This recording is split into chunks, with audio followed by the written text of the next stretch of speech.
السلام علیکم ناظرین، سٹوری نائٹ میں خوش آمدید۔ ناظرین گرامی، حضرت ابوبکر صدیق رضی اللہ تعالیٰ عنہ کے دور میں ایک زانی عورت نے دربار میں شور مچا دیا کہ ایک نوجوان نے میرے ساتھ زبردستی زنا کی ہے اور میں اس کے بچے کی ماں بننے والی ہوں۔ ارد گرد لوگوں کا ہجوم تھا، لوگ حیران ہو گئے اور پیٹ پیٹ کے رو رہی تھی کہ میں برباد ہو گئی۔ خلیفۃ المومنین حضرت ابوبکر صدیق رضی اللہ تعالیٰ عنہ نے کہا، وہ نوجوان کون ہے؟ تو عورت نے جواب دیا، اگر میں نے بتا بھی دیا تو آپ میرے لیے اس کو کچھ نہیں کہیں گے، کیونکہ وہ نوجوان حضرت عمر فاروق رضی اللہ تعالیٰ عنہ کا بیٹا ہے۔ سب درباریوں کے پاؤں سے زمین نکل گئی۔ اس وقت دربار میں حضرت ابوبکر صدیق رضی اللہ تعالیٰ عنہ کے ساتھ ساتھ حضرت عمر فاروق اور حضرت عثمان غنی اور حضرت مولا علی کریم اللہ وجہ بھی تشریف فرما تھے۔ جب عورت نے یہ اقرار کیا تو حضرت عمر رضی اللہ تعالیٰ عنہ میں غصے میں آ گئے اور فرمایا، اگر واقعہ ہی میرے بیٹے نے ایسا کیا ہے تو میں اس کو ختم کر دوں گا۔ یہ کہہ کے حضرت عمر رضی اللہ تعالیٰ عنہ نے اپنے ایک غلام کو فرمایا، جاؤ میرے بیٹے کو بلا کر لاؤ۔ دربار میں حضرت عمر فاروق رضی اللہ تعالیٰ عنہ کا بیٹا بھی پیش ہو گیا۔ حضرت ابوبکر صدیق رضی اللہ تعالیٰ عنہ نے عورت سے کہا کہ اب بتاؤ کہ تیرے پیٹ میں جو بچہ ہے کس کا ہے؟ عورت نے پھر وہی جواب دیا کہ یہ بچہ حضرت عمر رضی اللہ تعالیٰ عنہ کے بیٹے کا ہے۔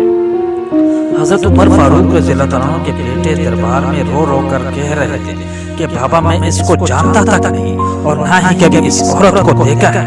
حضرت علی رضی اللہ تعالیٰ عنہ نے اس عورت سے کہا کہ گواہ پیش کر، کیا تیرے پاس ہے کوئی ثبوت؟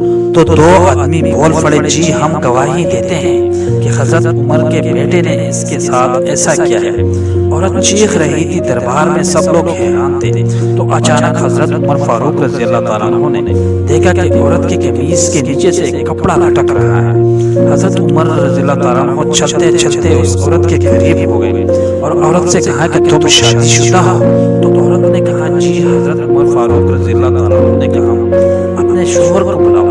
جب اس کا شوہر آیا تو حضرت عمر رضی اللہ تعالیٰ عنہ نے کہا، اپنی عورت کے قمیص کے نیچے جو کپڑا لٹک رہا ہے اس کو کھینچ۔ جب کھینچا تو ایسا لگ رہا تھا کہ یہ عورت حاملہ نہیں۔ حضرت عمر فاروق رضی اللہ تعالیٰ عنہ نے تلوار نکالی اور فرمایا، اب بتا تیرا حمل کدھر ہے؟ عورت نے ہاتھ چھوڑ لیا اور کہا، مجھے دو یہودی لے کر آئے تھے۔